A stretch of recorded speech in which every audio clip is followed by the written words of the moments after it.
Hello, stranger. Do you like to read? Read. What's happening? Am I dead? I bet you like zombie books. I like food. Do you have food? You don't need food at dividedbyzerobooks.com. It's full of nutrient-rich science fiction. Ugh, I'm stuck in an ad, aren't I? Once I stop talking, reality will collapse until someone plays this ad again. This isn't the first time we've had this discussion, and it won't be the last. Hello, stranger. Do you like to read?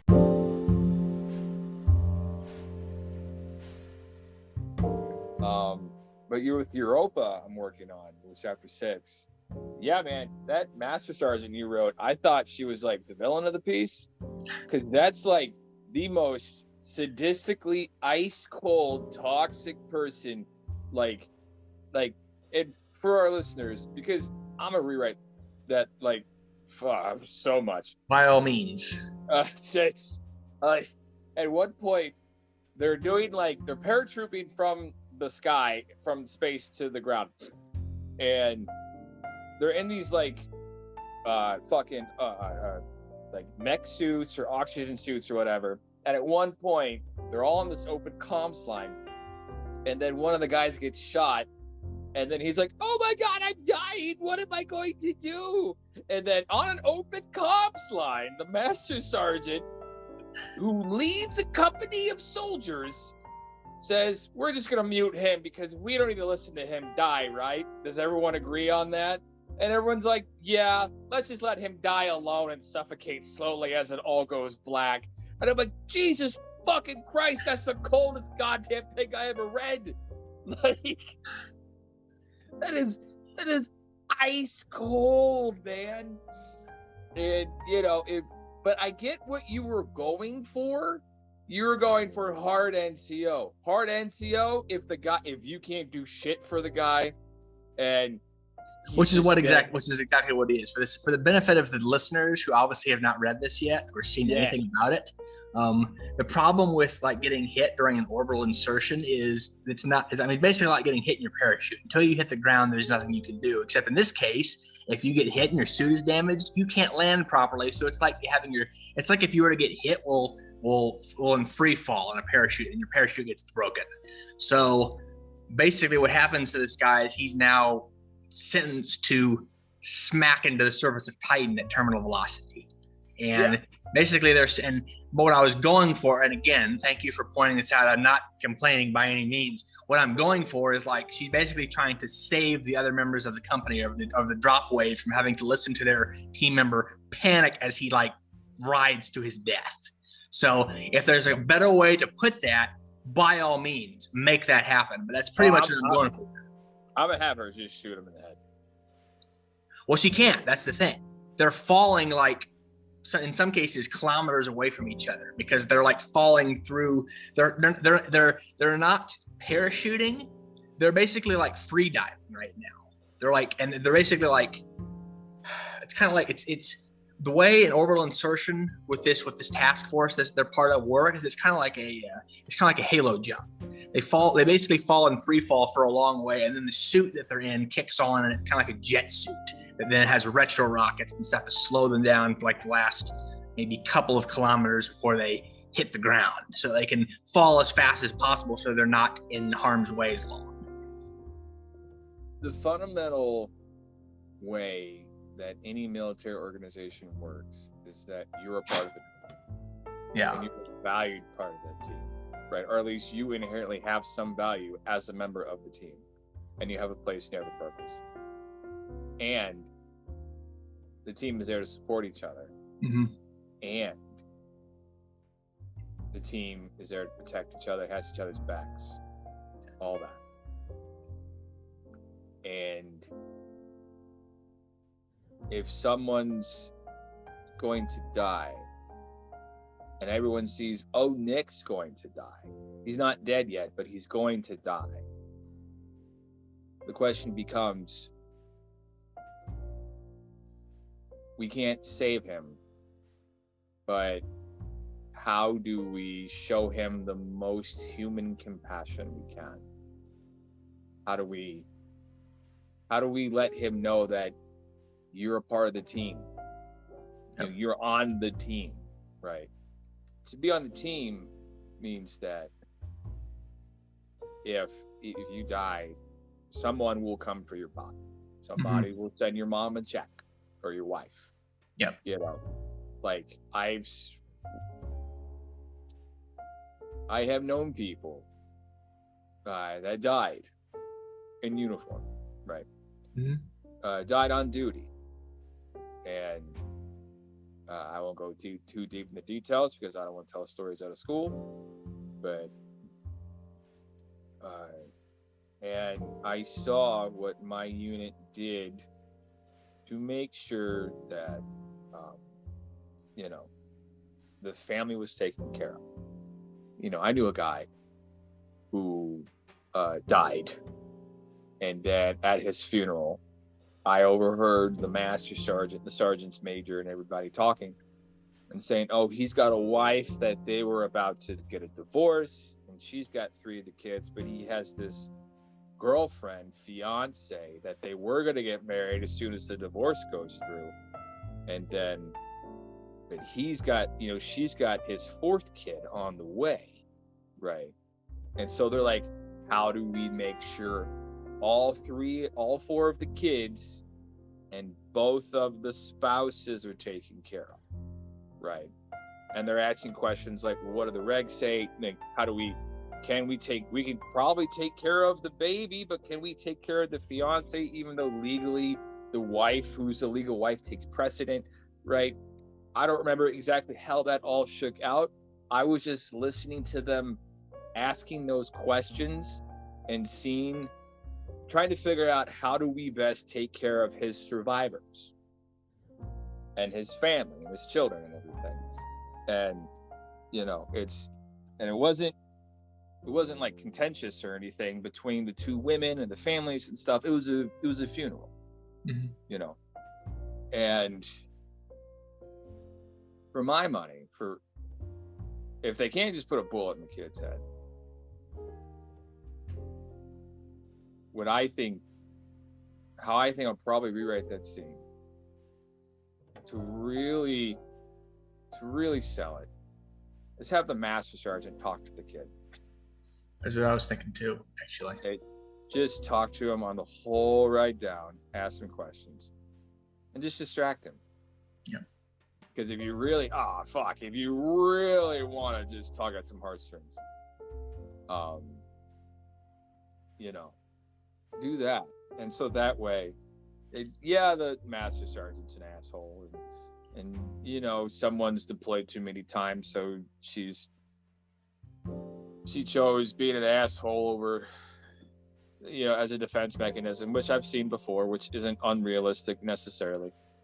Or just, you know, sometimes you play character. I get it.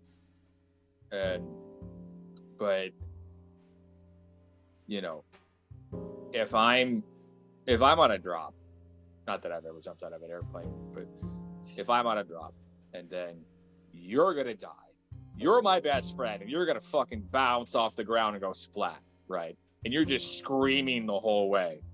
And then my boss is like, well, there's nothing we can do, so mutes. And then I just have to see how ice cold that is, how uncaring she gives no shits about Nick.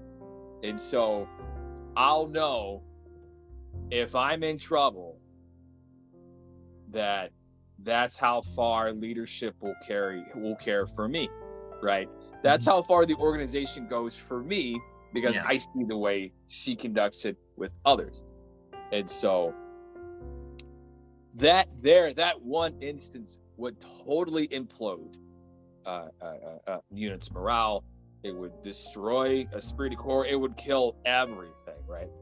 And that whole insertion, that whole op would just fall apart within minutes, because everyone would see, oh my God, I am on my own. We are not a part of a team. I'm expendable as fuck.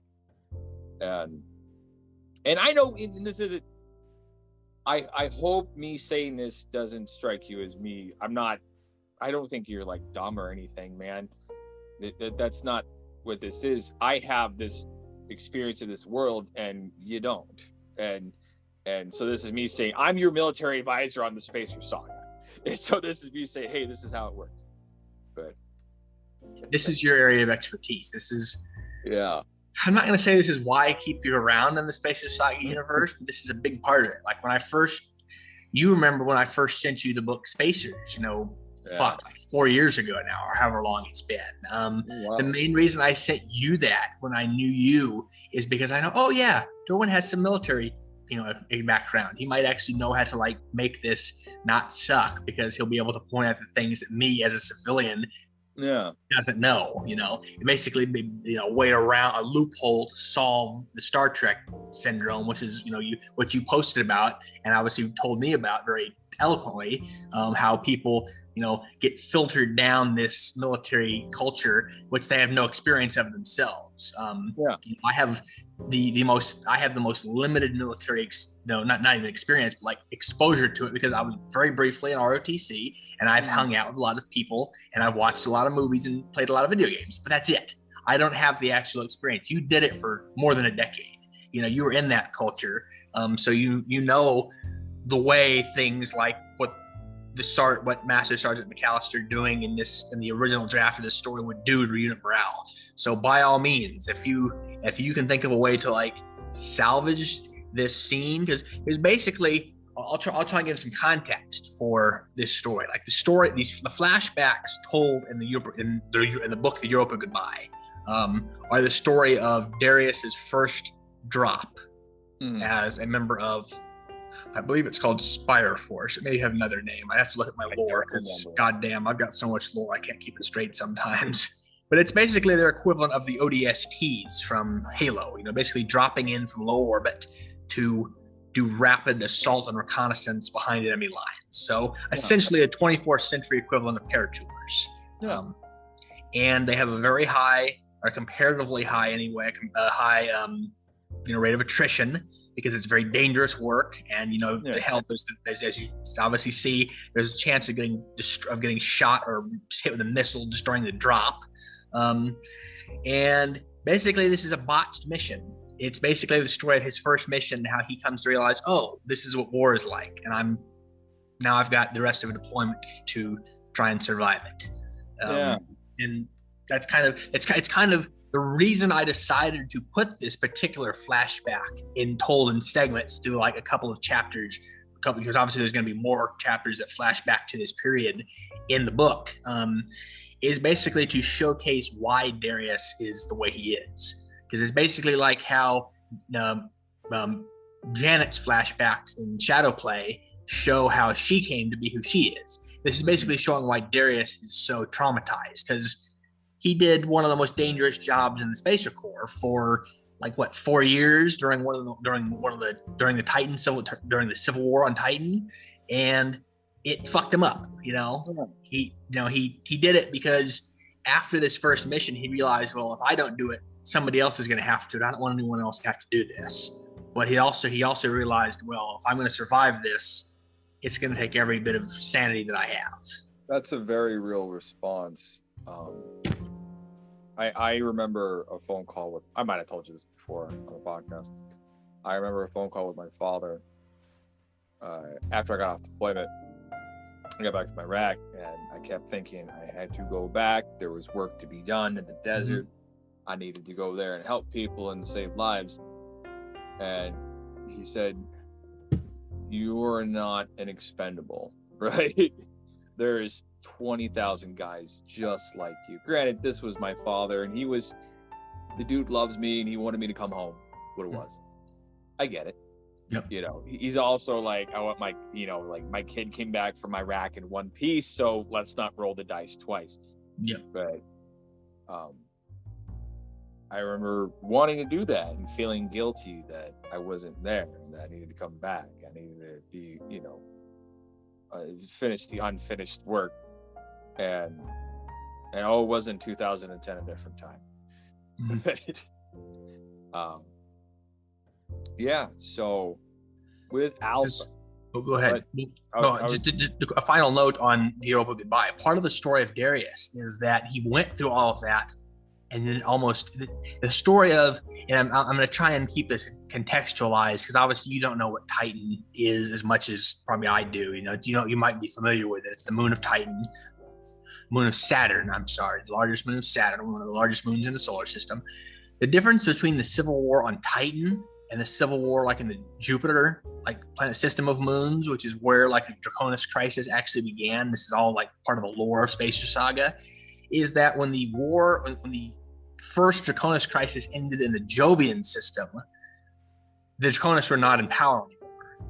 But when the war ended in the Titan system, they were basically replaced with the Alliance, or in the Titan system, the Saturn system. When the war ended on Titan, the Draconis were replaced with the Alliance, and there's a lot of veterans, from the Titan Civil War who basically said, well, for them, it's basically like the Vietnam War all over again. It's basically, hey, we served here for however many years, and as soon as we left, another, or basically call it what it is. It's basically Afghanistan. We left, and another, extremist like revolutionary force came in and took over the planet, the moon that we were trying to liberate, and.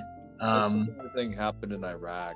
If the Kurds, because when we left in 12, the Sunnis and Shiites started killing each other again, as they do, and then ISIS came up.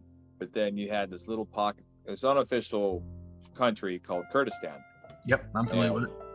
And they are westernized in that they don't push gay people off the roof to see if they can fly.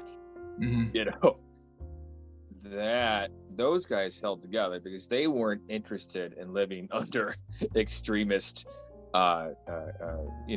Islamic rule fueled by jihad, right? Mm-hmm. They weren't interested in playing international terrorists. They wanted to sell oil. That's all the Kurds want to do. They want to sell oil and fucking wear t-shirts and buy video games and just like let women like have jobs and speak in public and stuff. And at least that's my knowledge of the Kurds. I've never been there, but from what I understand, given the area, they're them and Israel are about as close to a liberal Western democracy as it gets over there, to my understanding. Anyway, sir, with alphas, so you said each of those chapters constitutes a short story by itself? In a manner of speaking. The main reason I say that is because they're like standalone stories. It's because there's so much time skipping. Like the first, how to explain it? The prologue to Alphas, the book, takes place in the year 2357. The next chapter, chapter 1, the first actual chapter, takes place almost 20 years earlier, over 20 years earlier, actually, which is back when the Alphas program was first pitched by then Major Khalid Wastani. And basically, this story, the reason I do this is there's that book I gave to you, The Fall of Reach, Halo: The Fall of Reach. It's basically the story. No, you're fine. Someday you'll have the chance. It's the story of the Spartan program. If you ever played Halo, if you ever played the Halo campaign, you're familiar with the Spartan program, at least, but in passing. It's basically the program that trained the Master Chief to be who he is, or was, or is, or whatever, fictional character, obviously. In Alphas, this is basically what this is. That's basically what this is. It's the story of the program that's trying to train like special soldiers that the ICA hopes will either prevent future wars in the vein of the Draconis crisis, or they'll either stop those wars or prevent them altogether. Because basically what they're doing, instead of like creating like super soldiers, like super fast, super strong, all that, they're basically trying to imbue people with like precognition and telepathy, like enhance their natural intuitive senses, like through some sort of hand wavy science fiction stuff, so they can basically see in other people's minds and see into the future. And you've got 9 separate stories finished. 9 chapters. Yeah, you have the first draft of 9 chapters, which is essentially 9 stories. Yes, basically. Because each chapter has a time skip, and then okay. Some of them, that's the thing, is there's a time skip and there's a lot of like jumping around. At least the ones I've written so far aren't mostly in order. As the story goes on, it'll probably get more towards being, because I've sketched it all out. I've sketched it out in the form of episodes because I was intending to write like screenplays at some point. But it won't be hard to turn those episode outlines into outlines for chapters. Basically, I just got to follow the main beats and keep it going that way. Okay. So, but yeah. Yeah, I think we run something by you. Sure. And you can say no to this. So, and I'm not even sure if I want to do this. I just want to see what you think. I get you. I just want to see what you think. So, I've told you probably more than once about how we chased new algorithmic trends on Amazon, right? Mm-hmm. Nah, I was going to suggest we do something that's popping up there new. I don't really have any new material, so I can't do it on my own. Mm-hmm. There's a thing where you can basically, they broke Kindle down into chapters, is what it is. Yep. And like, I don't know. I mean, we could probably make a little bit of money there, but also, nah. I think I'm limiting our relationship to Amazon as much as possible, especially after they got cute with the taxes last year. Yeah, I remember that. Like, fuck, man. Which is kind of why you and me got back in contact, actually, because Amazon got cute with the taxes, and I wanted to buy out everybody, and I know I pay the audiobook guy more than you for Spacers, but I also have not recouped the money back, even close. So you owe me nothing. If our relationship ever pays off, it'll pay off down the road, because, and when I say pay off, I don't mean like pay off as in like, like friendship, and if there's ever like a massive monetary like monetary gain, yes. If it pays off monetarily, it'll do so down the road when we built our own rocket ship and are riding it to the stars. That's kind of what I'm trying to do, because I've got the makings of a rocket ship on dividedbyzerobooks.com. Mm-hmm. I just needed someone to help me pilot it, and I kind of think you might be the guy to help me pilot it and provide propellant in the form of propellant. Yeah, and gas up the truck, as it were. Yep. And yeah, I can, since Europa Goodbye is kind of still unfinished. Mm-hmm. I can give you, because I'm almost done with chapter 6. Mm-hmm. And I might just leave you a note and say, hey man, rewrite this to where, like rewrite the whole thing, or I might do it myself. I don't know. I haven't figured it out yet.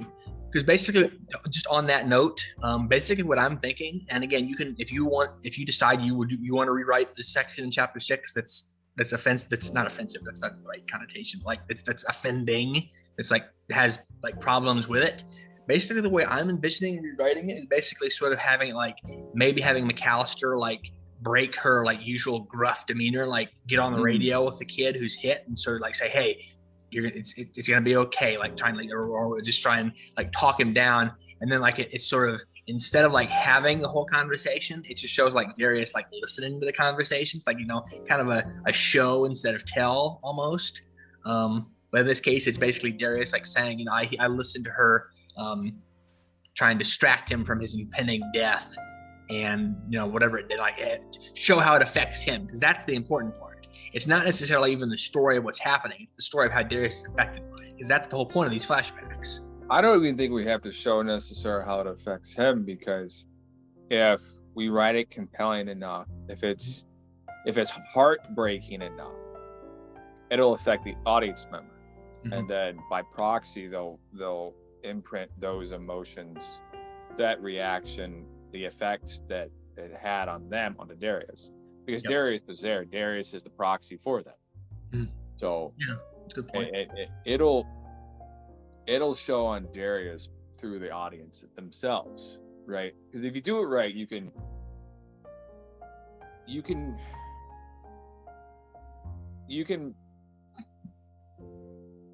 your characters can feel things through the audience. right? It's real 3-dimensional, like, you know, up your own belly button ridery shit. But it's, if you do it right, some of my favorite shit to do is to like Jedi mind trick the audience doing that. But so yeah, that'll be interesting. I don't know. I'll see what I want to do. I mean, and like, you know, if you're playing, you know, gruff NCO, I mean, it's kind of like a hat you put on when you need to. Right. Anybody that's like, I'm big and tough and mean all the time is incredibly insecure. And do you want to know why I know that? I played that character for the first year I got my stripes. I was gruff and mean and just a real son of a bitch for no fucking reason. Until an E6 pulled me to the side and said, hey, bro, you've got a reputation for being an asshole, and you're the medic. No one gives a fuck that you're an E5. You're a doc. And so if the reputation for the new doc is, oh, he's an asshole, no one's coming to you. So why in the fuck do you even exist? What use do you have?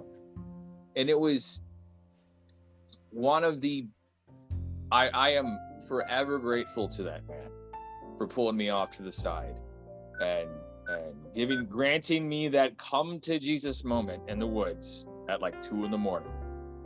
And yeah, I'm forever grateful to that man for granting me that come to Jesus moment at 2 a.m. in the woods. I know the character you're talking about. Anybody who does that character, that I'm the NCO and I'm tough and mean, that's a character someone plays when they're nervous, because they see a drill sergeant, and a drill sergeant is that cartoon character sometimes. A drill sergeant is the most over-exaggerated version of what an NCO should be. Like, I'd love to get Pete Barlow on here sometime, because he was a drill sergeant for a while, and he could break that down. That might be a good episode. Yeah, definitely. And, you know, from like just a writer standpoint point of view. And about like writing military science fiction. I'll talk to Pete about that. I think if I may, then I'm sorry to interrupt, not to interrupt, but I think probably what happened when I was writing McAllister is I was following on the fucking Sergeant Zim stereotype from Starship Troopers. You know, Clancy Brown's character, the drill instructor, medic. Oh, the guy who says the enemy cannot hurt you if you disable his hand. Yeah, the enemy cannot press a button if you disable his hand. That guy. Yeah, he's a cartoon character. He threw a knife at somebody. That guy would get court the fuck marshaled. Like, you know, you're not throwing knives. Like, if you stab somebody, fucking dude, okay, trainees are so fucking protected. Rightfully so. I'm glad they are. But if you stab one in the hand, that is physical assault, and you're going to jail forever and ever, right? Like, that's a cartoon character. I think the problem I have with Sergeant McAllister is that I wanted her to be sort of like this, I keep saying gruff, like this gruff, like crusty, you know, angry person. But I think, if anything, the thing that we really need to go for is if she is like gruff and crusty. For one thing, yeah, it's out of insecurity, like you said, but it's also because this is basically sort of a foreshadowing of where Darius is going. Like all the stuff, all the insecurities that Darius has as in the year 2339, where he's a detective on the Jovian Security Force or Europa Security Force, whatever, is because he became like her. Well, ask yourself, why did she become like that? Because she's been doing it for like 20 years. But see, that's not really answering the question. That's just telling you how long she's been on the job. Mm-hmm. Why on that job did she become like this? And I can tell you why. I mean, I don't know, lady, but I met a version of her probably sometime in the past. You don't. So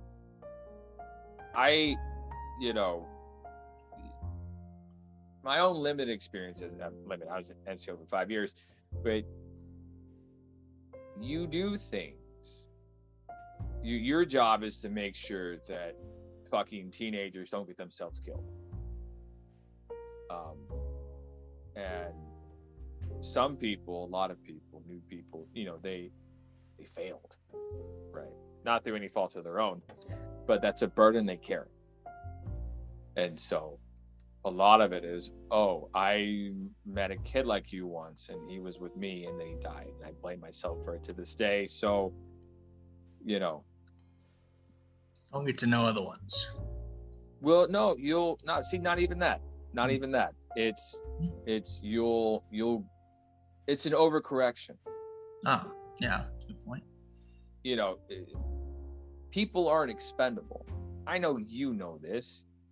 You as Nick Oakes, the human, knows this. But in the military, people mean everything. To me, people mean everything. Saving people, keep people safe, that was everything.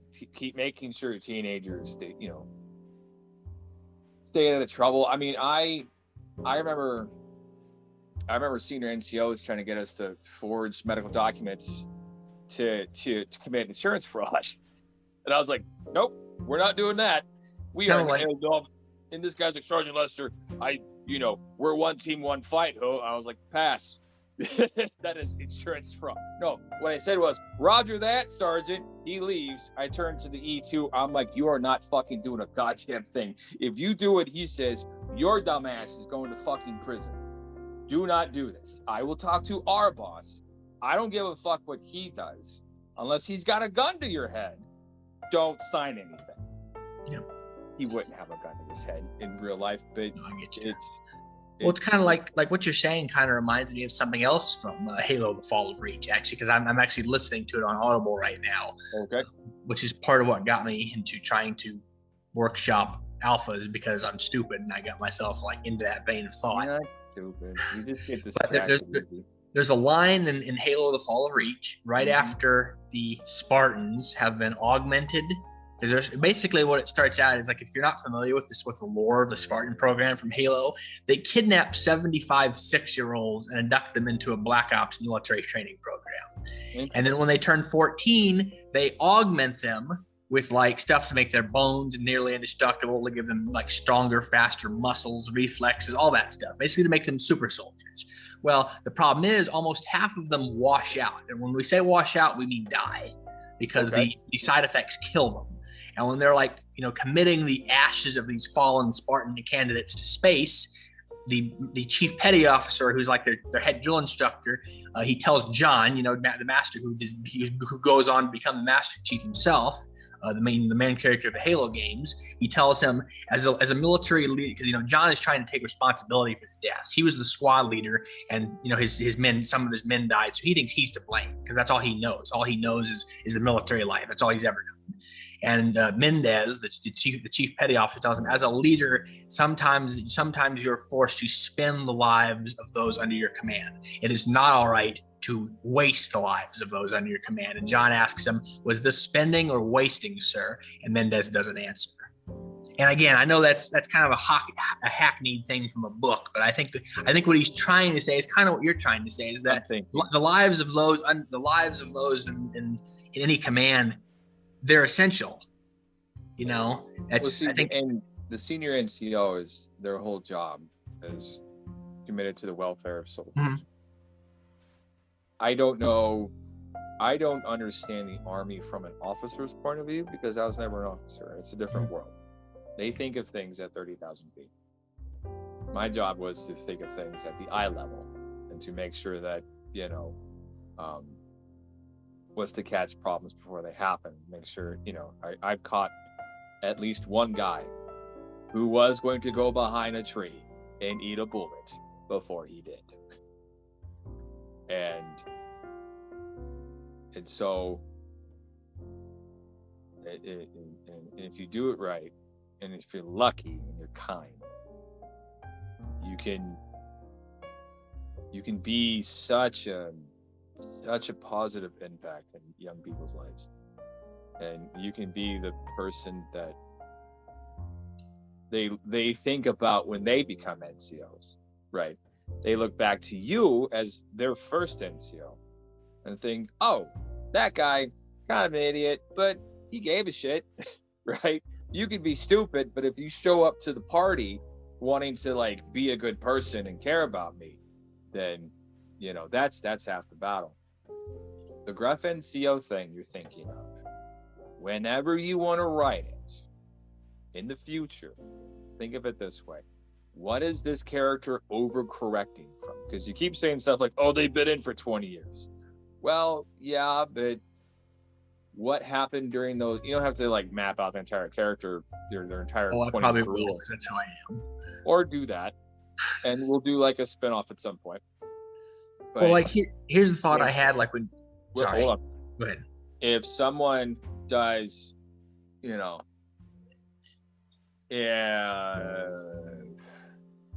let's say I had a guy who wandered off on a foot patrol and got himself killed. And then I meet you, Private First Class Nick Oakes. Smart guy, likes to wander off. I'm going to be 10 times harder on you than I was on that last guy. Because that's where I failed, was that last guy. I'm going to be a real son of a bitch to you when you wander off. And you're going to be like, well, why Sergeant Lester, you're going to all upset about that? Like, that doesn't make any sense. Like, I'm just going off to, like, I need to be by myself for, like, 5 seconds, Sergeant Lester. And then I'm just thinking, this fucking idiot is going to take a bullet to the head. He's going to get captured. The enemy will cut him up into pieces and eat him, you know. And all of the ways that all of the other versions of him I knew died.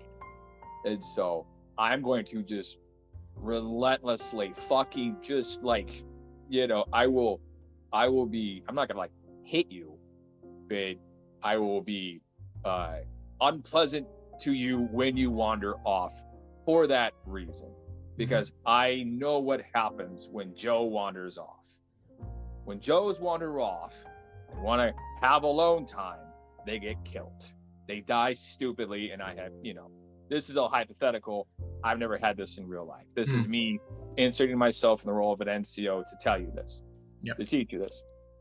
I'm teaching you why NCOs do things and why that sort of crusty NCO thing in the real world, there's reasons behind it. And so underneath that crust and that anger and that rage is caring. It's trauma, it's sadness.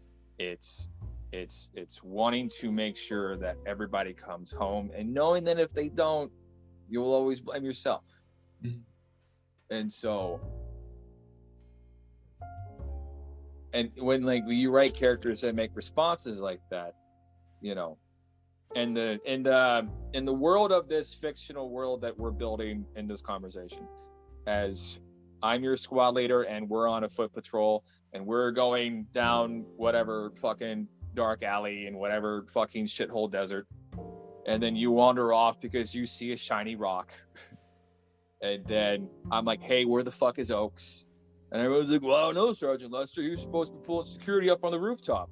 And I go find you fucking picking rocks and looking at flowers and shit. And then, like, I will be 1,000 times harder on you than I was on the previous guy because that last guy got killed. Again, this is all fictional. None of this happened.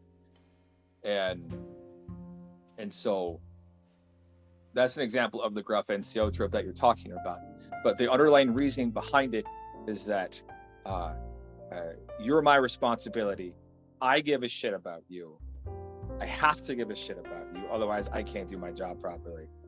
And like, I told your mom I would get you home. You know, I told your wife I would get you home. I told your little baby girl who was 4 years old that her daddy would come home and I would make sure of it, right? And sometimes you can't keep that promise. I get it, but you're going to do your goddamnedest. And so any NCO you write in the future, write it from that lens. If they're a gruff, crusty NCO because they've seen it all, well then any response they have should be anything they say that's gruff and crusty should be in response to one of their Joes fucking up somewhere, right? You know, and it doesn't have to be, oh, your shoe's untied, you know, because like in basic training, they'd be like, your shoe's untied, so you're gonna die in Iraq. I'm like, well, that's probably not gonna be why I die in Iraq, but like, seems trivial, but that was for a reason. But that's what I'm saying.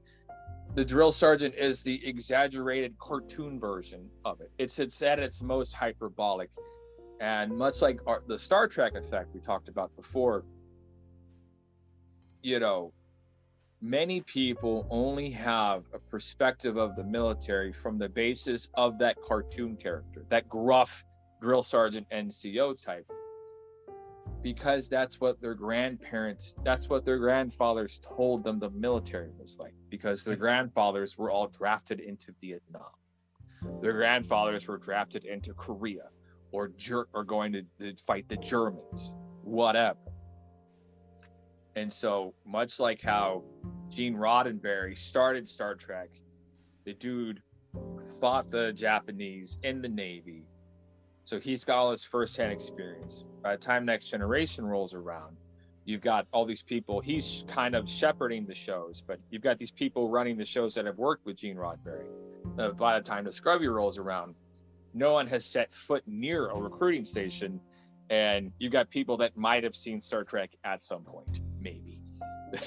Like, and Maybe. So supposedly, in theory. Which is weird, because you find out, sorry to digress, but you find out like a lot of these like new Trek shows are made by people who worked on the old stuff. Like friggin' Jonathan Frakes directs a lot of episodes of New Trek. Yeah, but he's not the showrunner. Yeah, that's true. That's fair. He's you know, he's a director. Like the director, you know, can really influence it. That, you know, they build a box for the director, and the director just kind of colors in his own special way. Very right. Anyway, 3.5 years of film studies experience is telling me you're right. Yeah, and I just listen to Kevin Smith talk about directing all the time. Does this No, I get you. No, it's very helpful. It's good, because again, that's the problem. Is I see that world, so to speak, from a certain angle, having only seen it from the outside. But you know, again, if I had to snowball out a brief character bio for Master Sergeant McAllister, it'd probably be something like this. Because just you know, again, let's just play with this for a second, if you don't mind going on a journey with me. If she is, you know, a master sergeant in the year 2324, I think it is when the story takes place, 2325, she would have probably gotten in about 2305, which is like 4 years before the fucking Draconists even took over Callisto.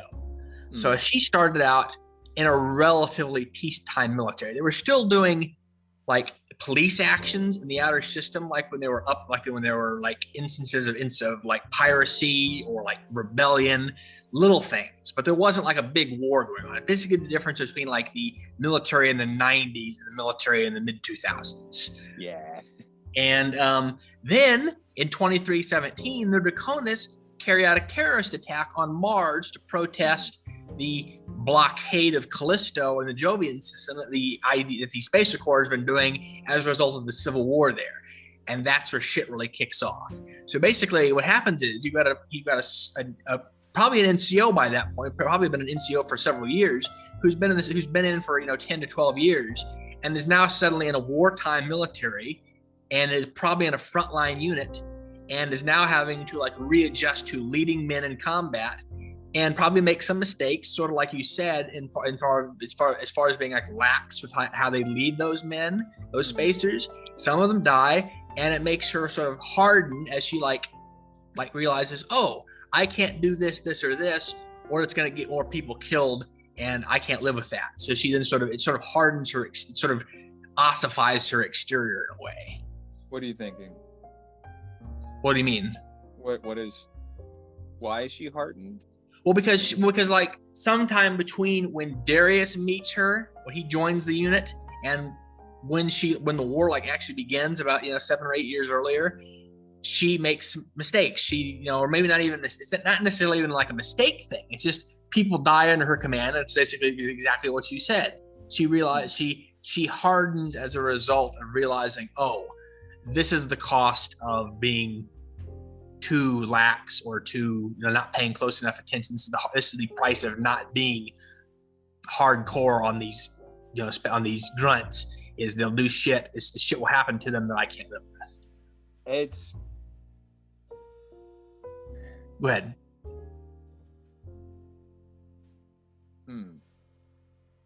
I'm thinking. So the answer to that isn't double down on dominance, right? Mm-hmm. If you got half of, not you, but if an NCO has half a brain in their head, the answer isn't, oh, I gotta be even harder. You invest in your people. You get to know each and every one of them. Each one of them, you know how many kids they have, who's getting a divorce, who's getting married, who's having a second kid. You get to know the parents. Like I was in the Guards, so I learned who had a job, who needed a job, who was in college, what college were they in, who lived in Indianapolis. I would text the ones in Indianapolis once a month, several times a month. They would need a couple things in between drills, so I'd run it to them, and I would just. Yep. Because the mistake wasn't, they're not going to listen to you if all you do is just bark. Mm-hmm. But if they buy in, if they trust you, if they trust that you give a shit, then they'll buy into what you're selling. If they see you invest in them, and invest in them as people, learn about them, show them that they are important, that they fucking matter more than anything in the whole world, that they invest on that level. And then you also have confidence in your job and everything, but that on top of confidence in your job, then that means that you're not going to be barking every 5 seconds. If you're yelling every 5 seconds, you are an utter failure as an NCO. Yep. And again, I was an utter failure I did that. Like I was that guy. So I learned everything the hard way, and sometimes twice. My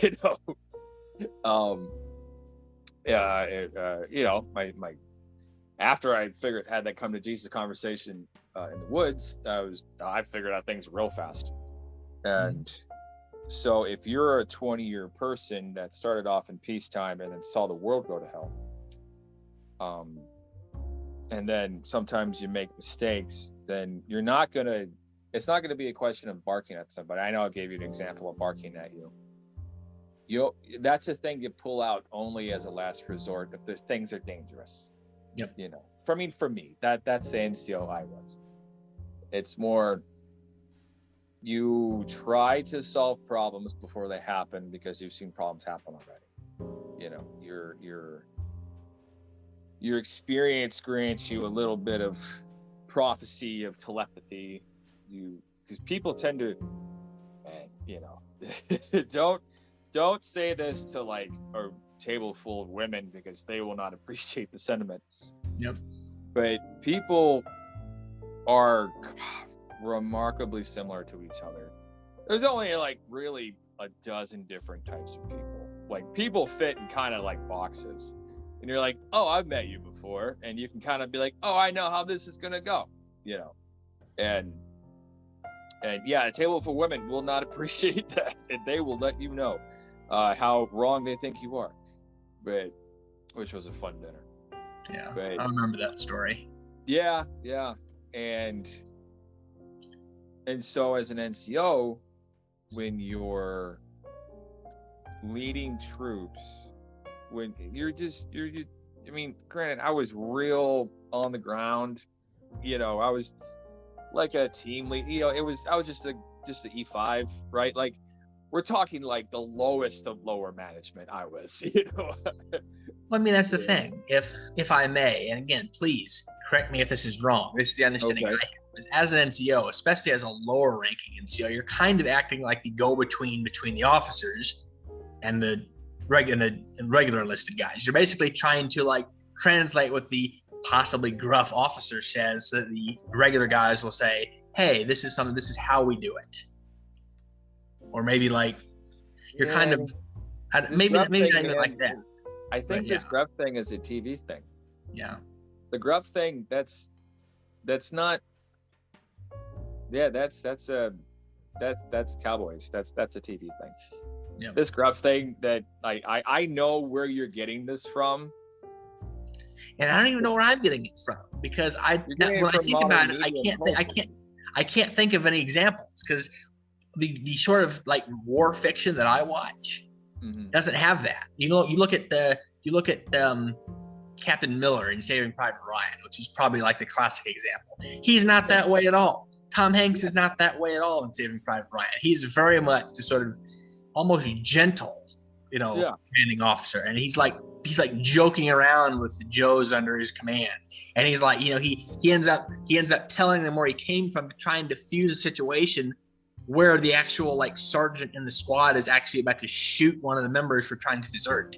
It is a whole different dynamic. So I don't know where the fuck I'm getting it from even. You're getting it from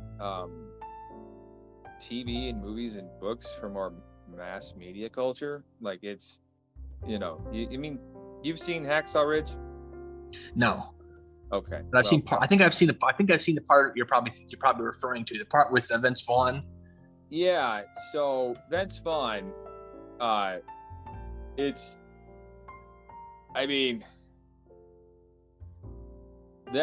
his character, not completely inaccurate, but also he's a training NCO. He's a drill sergeant. So him being that guy makes sense. But if anybody has to be like gruff with air quotes and just be a real asshole about everything, then they're insecure. Mm-hmm. It's a sign of weakness. And here's a thought, if I may. Here's a thought. Maybe we lean into that.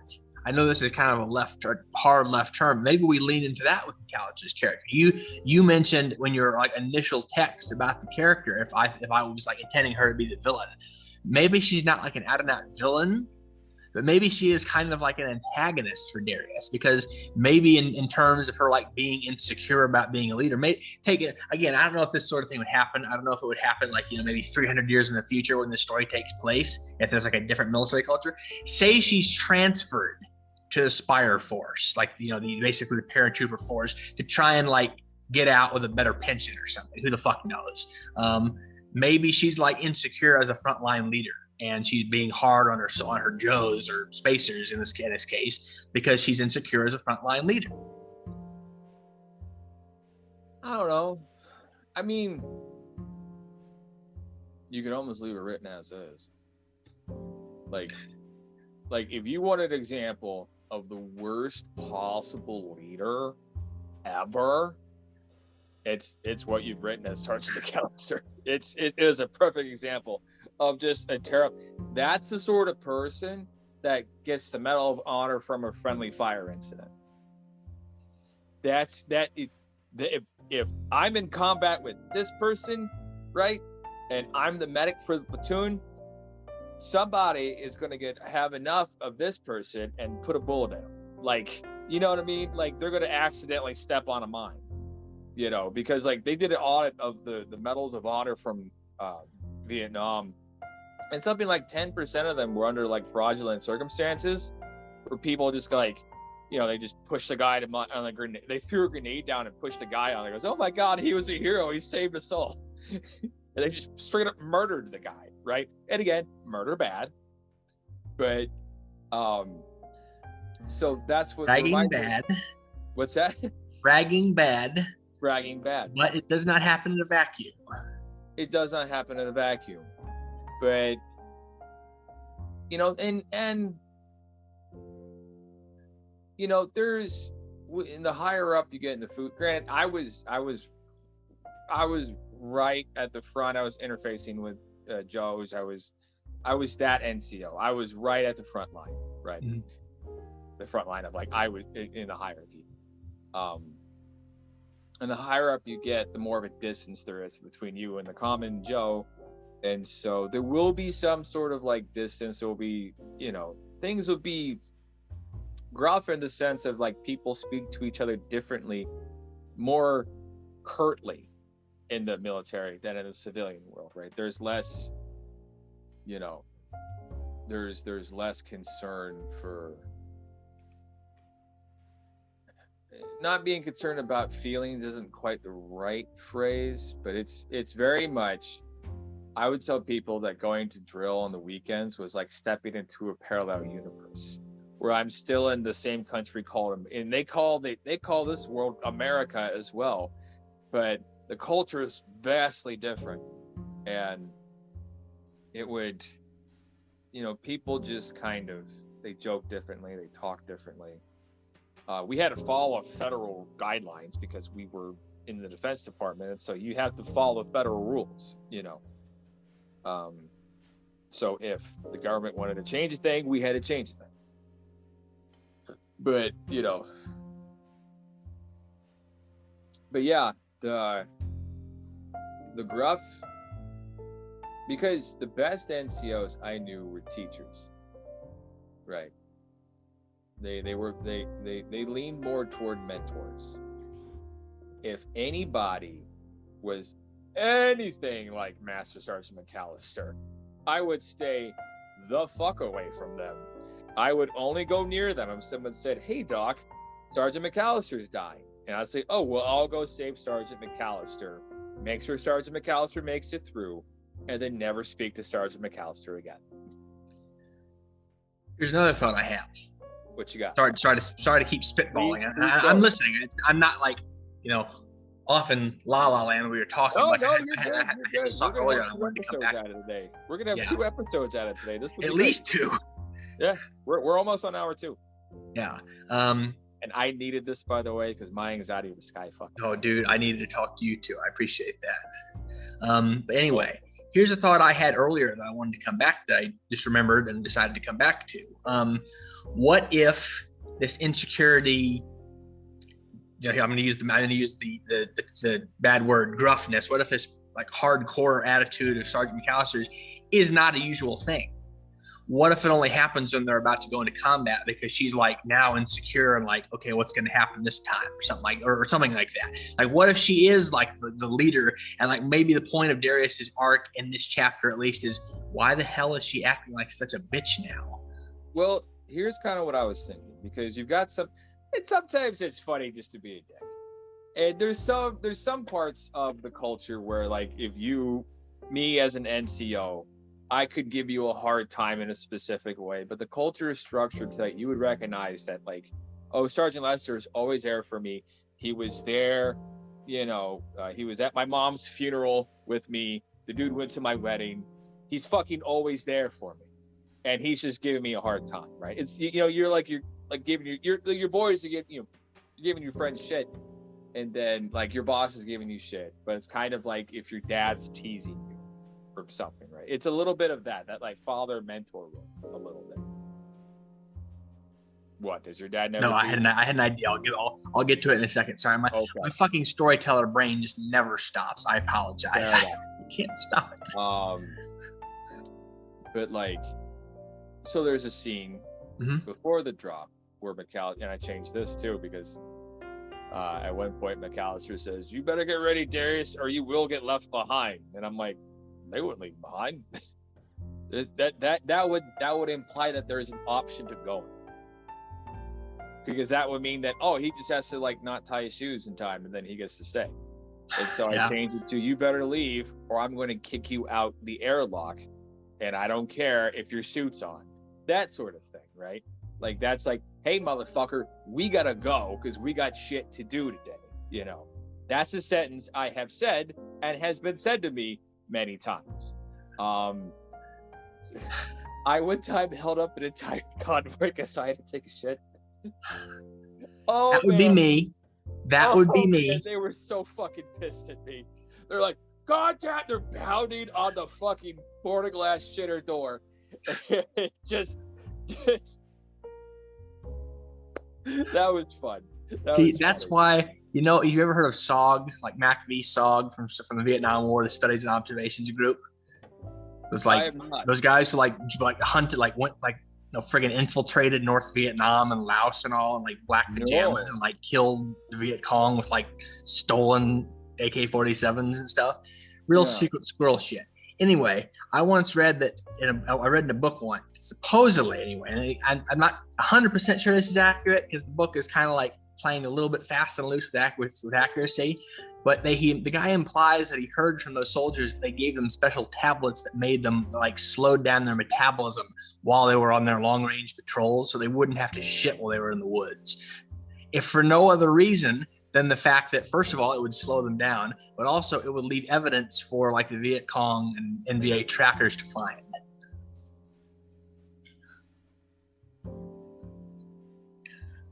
They gave him diuretic. They just dried him out. Like, they gave him codeine, dude. Basically. They just gave him fucking pills. Like, because fucking codeine will just make everything feel nice, and then you're not gonna shit for 3 days.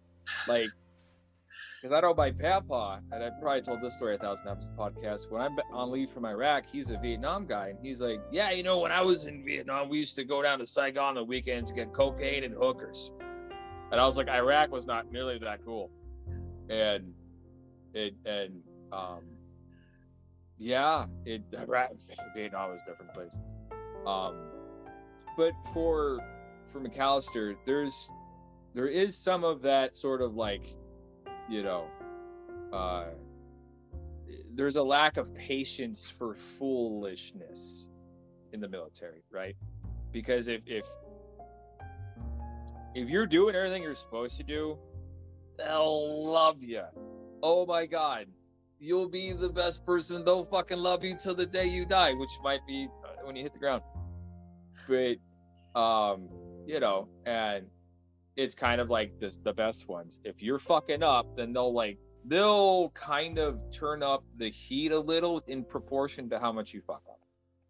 And then, but like, if I scream at you because you wandered off on a patrol, I mean, you should, because that could easily get you killed. That's an extreme fuck up. That's an, oh my God, Oaks is going to get himself killed. Like, but like, if you just like, I don't know, like, what's a little thing? If you forgot a pen, right?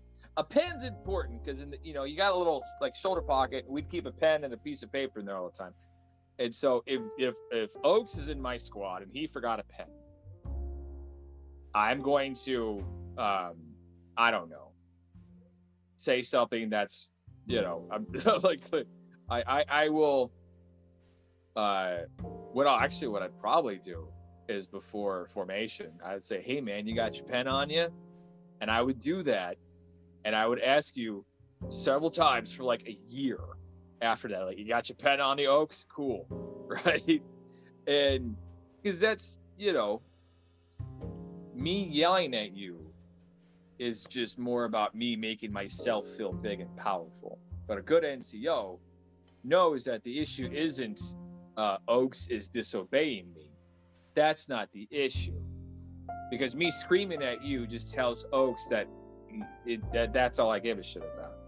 But if I calmly say, oh, Oaks forgets a pen every single formation, every day, I'm going to find Oaks 30 minutes before formation and say, hey, bro, you got your fucking pen on you, guy? And you'd be like, no, Sergeant Lister, I forgot. Oh my God, I'm such an idiot. I'm sorry. Like, yeah, we know you're an idiot. Go find a fucking pen. We've got 15 minutes for you to do this, right? And so I would say something like that. He's like, yeah, you fucking moron. Go find a pen. Go into the first sergeant office. He's got a special box. It's called the Oaks box. That's where he keeps all of Oaks' pens. I just set it up. It's just for you there, High Speed. You go be a hero and go be a big boy and get a pen all by yourself, right? That's the sort of, you get what I'm saying? Yeah. That's what you would do, right? Because you're laughing right now because it's funny. And I'm giving you a hard time. I'm talking to you like you're 5, but it's funny. And so, but at the same time, I have already solved the problem. There's already a special box labeled Oaks in the first sergeant's office. And you have to go in there and ask him for a pen every time. It's the There's a most special box with a piece of tape on it, and on that piece of tape is written Oaks' dumbass pens. exact. It's implied.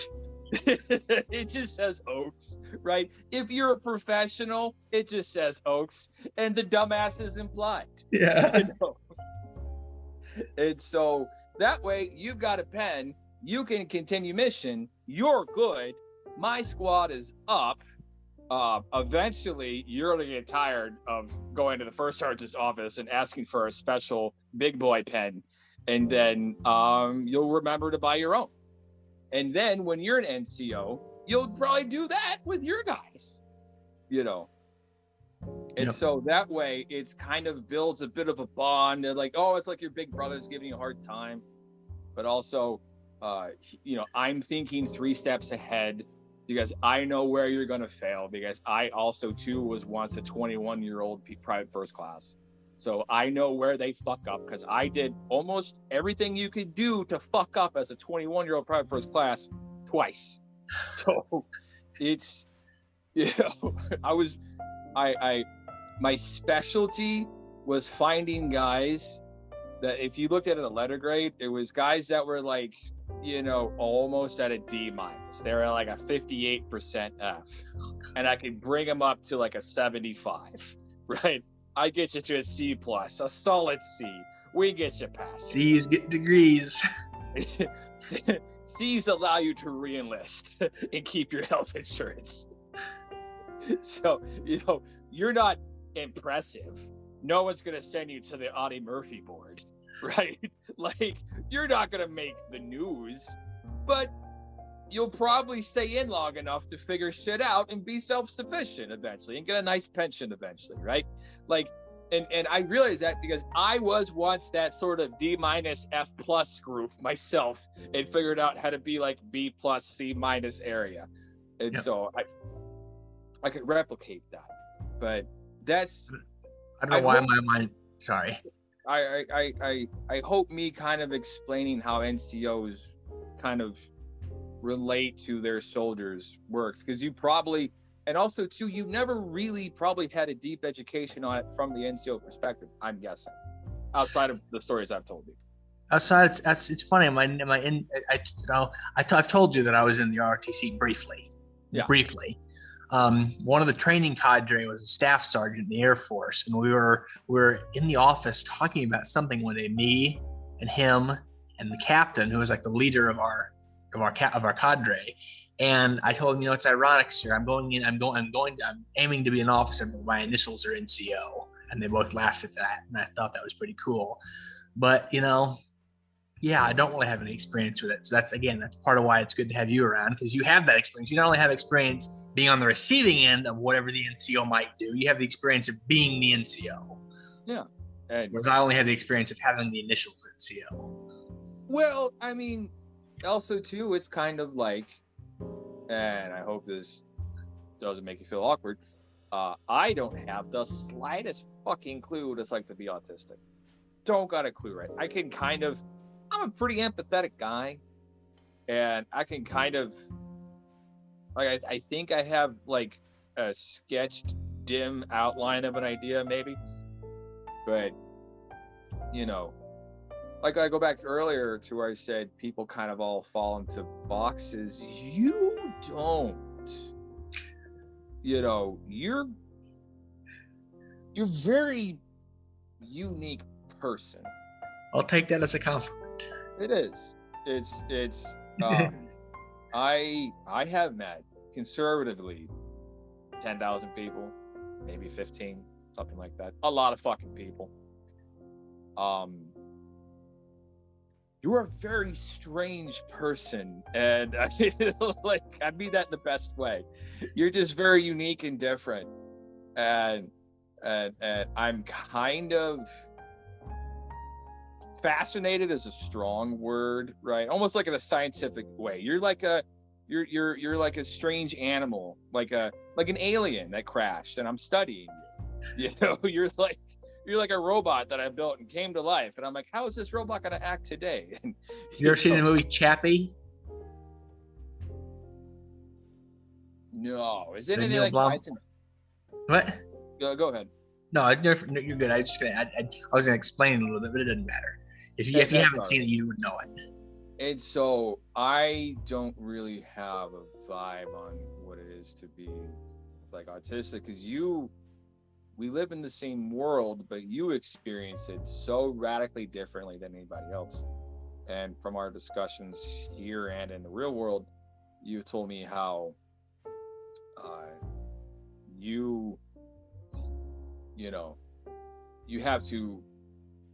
present normal just to kind of get through the day, right? And that's, to a certain extent, everybody's doing that to a certain extent, right? I know we all probably come by it easier, so you're probably not noticing everybody else presenting, acting normal, trying to,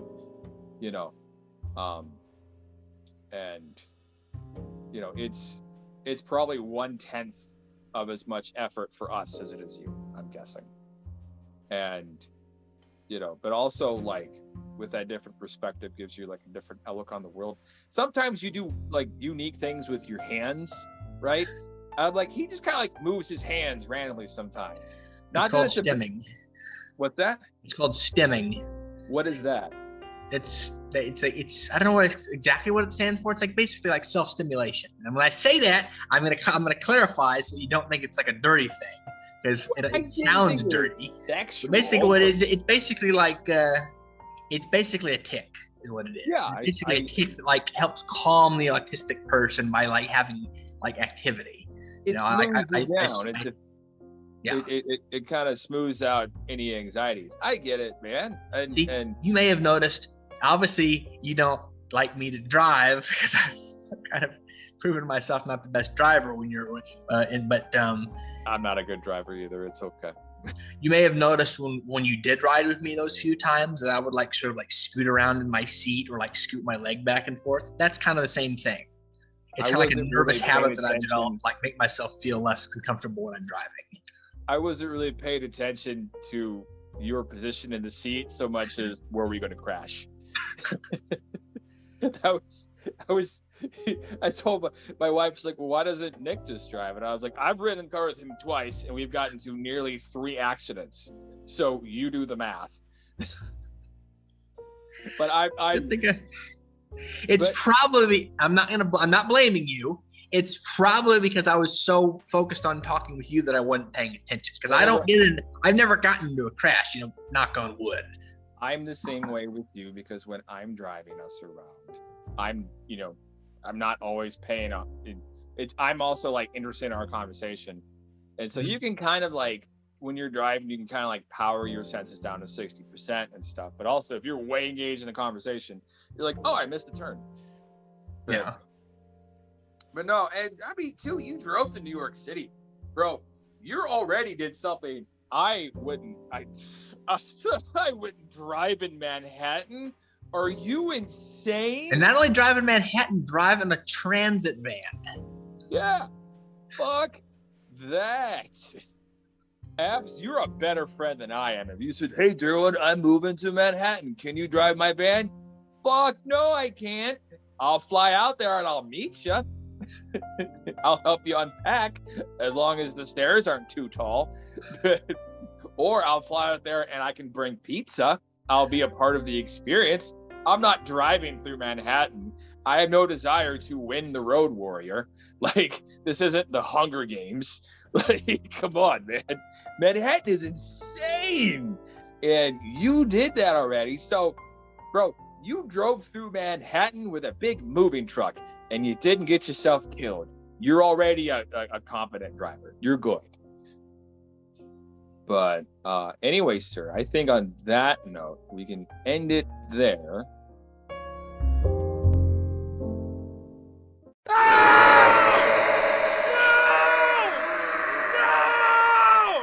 No!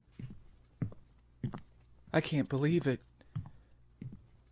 All of the toilet paper's gone.